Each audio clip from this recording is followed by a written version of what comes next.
थांब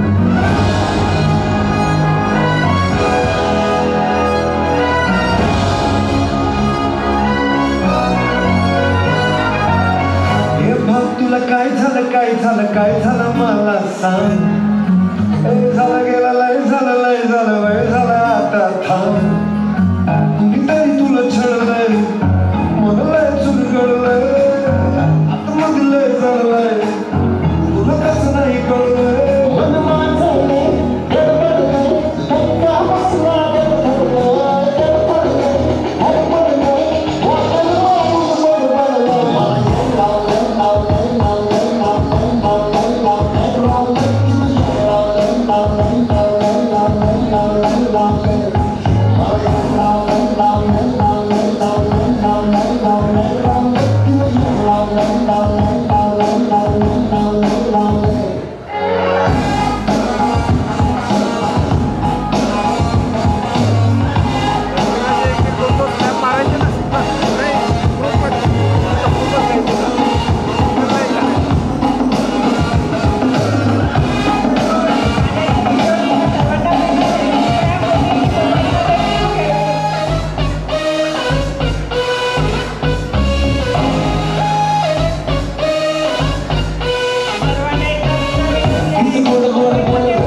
सांगू कसं तुला फ्युचर